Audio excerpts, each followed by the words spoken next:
बहुत समय पहले चंपानगर नाम के एक छोटे से गांव में एक गरीब परिवार रहता था। उस परिवार में लालू अपनी पत्नी मीरा और अपने बेटे श्यामू के साथ रहता था। वे बहुत गरीब थे और बड़ी मुश्किल से अपना गुजारा करते थे। उनकी लकड़ियों की एक छोटी सी दुकान भी थी। लालू रोज जंगल जाता था और वहाँ से लकड़ियाँ काट कर घर लाता था। उसकी दुकान पर रोज केवल एक दो ही ग्राहक आते थे। अरे लालू भाई, लकड़ियाँ कैसी दी आज? क्या बताऊं भाई, बस 15 रुपए की एक गड्डी है। अच्छा, एक गड्डी दे दो। और बताओ लालू, तुम्हारी दुकान कैसी चल रही है? घर पर सब ठीक है ना? बस भाई, जैसे तैसे लकड़ियां बेचकर अपना गुजारा कर रहे हैं। भगवान की कृपा से किसी तरह दिन कट रहे हैं। ठीक है भाई, हिम्मत रखना। अच्छा, अब मैं चलता हूँ। हरकिशन लकड़ियों की गड्डी उठाकर वहाँ से चला जाता है। राम राम हरकिशन भैया। राम राम भैया, राम राम।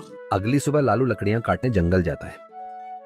उधर मीरा घर के एक कोने में बहुत उदास बैठी थी। माँ, क्या हुआ? तुम इतनी उदास क्यों हो? यूं मुंह लटका कर क्यों बैठी हो? कुछ नहीं बेटा, बस यही सोच रही हूँ कि आज खाने के लिए क्या बनाऊँ। घर का सारा राशन भी खत्म हो गया है। माँ, तुम चिंता मत करो, सब ठीक हो जाएगा। उतने में ही लालू जंगल से लकड़ियां लेकर थका हारा घर आ जाता है।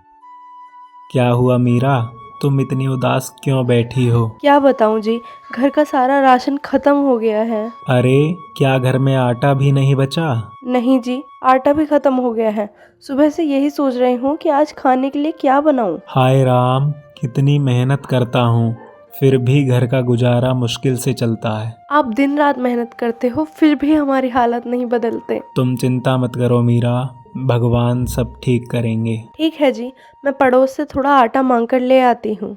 फिर मीरा थोड़ा सा आटा लेने के लिए पड़ोस के घर चली जाती है। शीतल बहन, अगर थोड़ा सा आटा मिल जाता तो बड़ी मेहरबानी होती। घर में कुछ भी नहीं बचा है। मीरा, तुम तो हमेशा कुछ ना कुछ मांगने ही आ जाती हो। क्या करूँ बहन, मजबूरी है। घर में मेरा बेटा भी भूखा है। तेरा तो रोज का काम है, चल जा यहाँ से, हमारे पास कुछ भी नहीं है तेरे लिए। मीरा वहाँ से दुखी मन से वापस घर आ जाती है। क्या हुआ मीरा, क्या शीतल ने आटा नहीं दिया? नहीं जी, उसने मुझे ताने मारकर भगा दिया। हाय राम, कितनी मेहनत करता हूँ, फिर भी घर का गुजारा मुश्किल से चलता है। थोड़ी ही देर में रात हो जाती है और वे सब भूखे ही सो जाते हैं। अगली सुबह लालू रात का भूखा ही उदास मन से जंगल लकड़ियां काटने चला जाता है। बेटा जरा सुनो, मैं इस जंगल में रास्ता भटक गया हूँ। क्या हुआ साधु महाराज? मुझे बहुत तेज प्यास लगी है, क्या थोड़ा सा पानी मिलेगा? हाँ महाराज, रुकिए, मैं अभी आपको पानी दे देता हूँ। फिर लालू अपनी पानी की बोतल साधु को दे देता है। साधु बड़े आराम से पानी पीता है और उसकी प्यास शांत हो जाती है। धन्यवाद बेटा, तुमने मेरी बहुत मदद की। साधु ने जब लालू का चेहरा देखा तो वह बहुत ही उदास लग रहा था।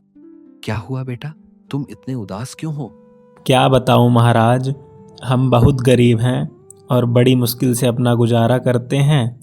कल तो घर में खाने के लिए कुछ भी नहीं था, हमें भूखा ही सोना पड़ा। मेरी पत्नी और बेटा भी बहुत परेशान हैं, यही सोचकर मेरा मन बहुत दुखी है। साधु को लालू की सारी बात समझ में आ गई। फिर उसने अपने जादू से एक दिया प्रकट किया। साधु ने लालू को दिया देते हुए कहा, ले बेटा, ये दिया रख ले। लेकिन यह तो बस एक दिया है, इसका क्या करूं? अरे बेटा, ये कोई साधारण दिया नहीं है, ये जादुई दिया है। जादुई दिया? वह कैसे काम करता है? हाँ बेटा, इसे जलाकर तुम अपनी कोई भी इच्छा पूरी कर सकते हो। बहुत बहुत धन्यवाद साधु जी, आपने मेरी बहुत मदद की। लालू खुशी खुशी दिया लेकर घर लौटता है। अरे भाग्यवान मीरा, सुनो तो, मुझे कितनी खुशी की चीज मिली है। क्या हुआ जी, इतनी जोर से क्यों चिल्ला रहे हो? ये देखो, मुझे जादुई दिया मिला है। जादुई दिया? तुम्हारा दिमाग तो ठीक है ना? हाँ मीरा, यह एक जादुई दिया है। हाय राम, हम सब कल रात से भूखे हैं, जल्दी कुछ खाना मंगवाओ। फिर लालू जादुई दिया जलाता है और खाने का आदेश देता है। जैसे ही लालू ने दिए जलाया, खाना तुरंत प्रकट हो गया। दूसरे दिन लालू सुखी मन से लकड़ियां काटने जंगल गया। लालू के जाने के बाद उसकी पत्नी और उसका बेटा जो चाहे मांग लेते थे। बड़े घर में कुर्सी, मेज, पलंग सब कुछ था जो उन्हें चाहिए होता था। कुछ ही पलों में पूरा घर बदल जाता है। जैसे ही लालू शाम को लौटता है, वह हैरान रह जाता है। लालू की पत्नी दरवाजे पर ही खड़ी थी। अरे सुनो, ये तुम्हारा ही घर है, आओ अंदर। ये सब जादुई दिए का कमाल है। जादुई दिए से उन्होंने घर में सारी चीजें हासिल कर लीं।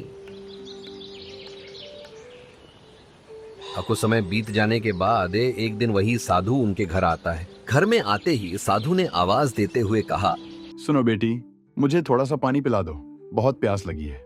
लालू घर के अंदर से बोलता है, कौन कमबख्त है जो पानी मांग रहा है? पत्नी इस तरह बोलती है, पता नहीं कौन भिखारी है।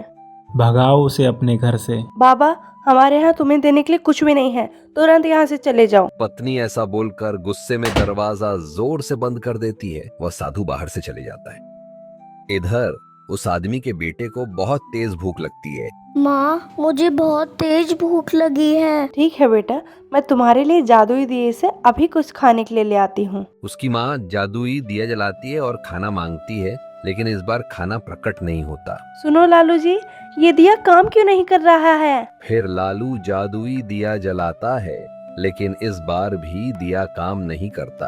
तभी लालू सोचता है कि दरवाजे पर जो आदमी आया था उसी ने मुझे यह जादुई दिया दिया था।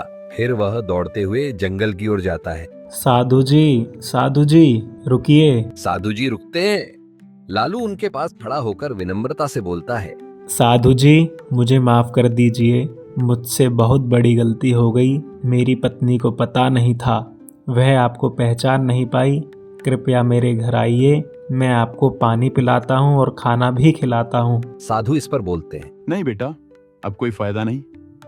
तुम एक अच्छे इंसान थे, इसलिए अब तक यह दिया काम कर रहा था। साधु जी, लेकिन मैंने तो कभी ऐसा सोचा भी नहीं। इतना कहकर साधु बाहर चले जाते हैं। साधु के जाने के बाद लालू फूट फूट कर रोने लगता है। हे भगवान, मैंने क्या कर दिया? मैंने अपनी इंसानियत ही खो दी।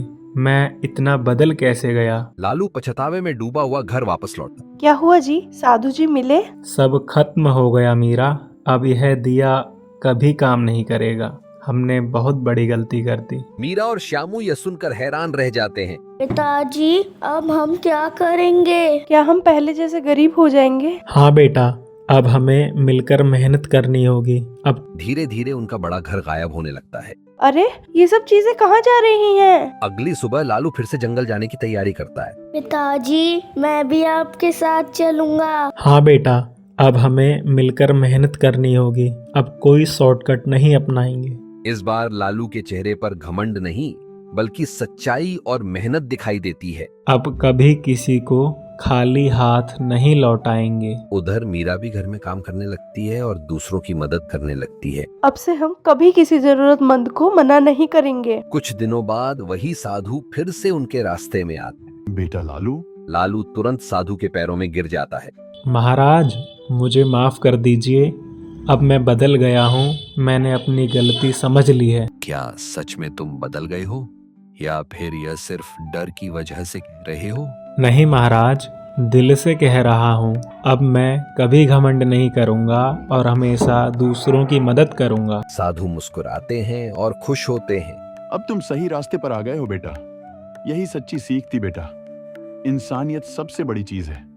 धन तो आता जाता रहता है। इस बार साधु कोई जादुई चीज नहीं देते, बल्कि आशीर्वाद देते हैं। मेहनत और सच्चाई से ही जीवन सुधरता है। इसी रास्ते पर चलते रहो। लालू और उसका परिवार मेहनत करके धीरे धीरे अपनी जिंदगी सुधार लेते हैं। देखो माँ, अब सब ठीक होने लगा है। अब उनके घर में खुशियाँ वापस आ जाती है। हाँ बेटा, अब हम सही रास्ते पर हैं। वे अब हमेशा दूसरों की मदद करते हैं और विनम्र बने रहते हैं। अब कभी किसी को खाली हाथ नहीं लौटाएंगे। बच्चों, इस कहानी से हमें यह सीख मिलती है कि चाहे इंसान अमीर हो या गरीब, हमें कभी अपनी इंसानियत और विनम्रता नहीं भूलनी चाहिए। क्या आपने हमारा चैनल चेक किया? अगर नहीं किया तो अब कर लो। हमारे पास है मजेदार कहानियाँ, गेम्स और ढेर सारी मस्ती।